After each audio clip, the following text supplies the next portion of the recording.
দুর্ভাগ্য আমাদের যে আমরা নিজেদেরকে মুসলিম দাবি করি, আমাদের কোনো অ্যাসেট ছুটে গেলে সেটা নিয়ে আমাদের অনেক পেরেশানি হয়।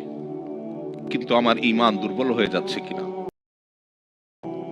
আমি কুফরের কাছাকাছি চলে যাচ্ছে কিনা, আমার ইসলাম দুর্বল হয়ে পড়ছে কিনা, সেটা নিয়ে আমাদের তেমন কোনো পেরেশানি হয় না। আজও যে সমস্ত মুসলিম পৃথিবীর বিভিন্ন প্রান্তে, এমনকি মুসলিম সমাজ এবং সোসাইটির মধ্যে বসবাস করেও নিজের ইসলামী আইডেন্টিটি ধরে রাখতে পারেন না, তাদের সবচেয়ে বড়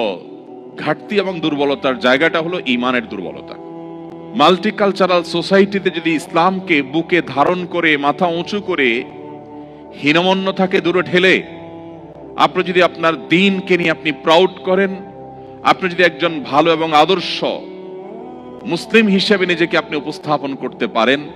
আপনার ফ্যামিলিকে যদি আপনি গড়ে তুলতে পারেন,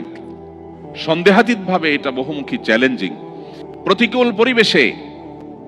নিজের ঈমানকে, মুসলিম আইডেন্টিটিকে যদি কেউ উঁচু করে সেটাকে নিরাপদ রাখতে পারে, তার আঁচলকে বাঁচাবার জন্য সে যদি সংগ্রাম করে টিকে থাকতে পারে, জ্বলন্ত কয়লা হাতে রাখার মতো কঠিন কাজটি যদি সে করতে পারে, নবীজি সাল্লাল্লাহু আলাইহি ওয়াসাল্লামের হাদিসের এই ভবিষ্যৎবাণীর আলোকে সুসংবাদ সে পাবে।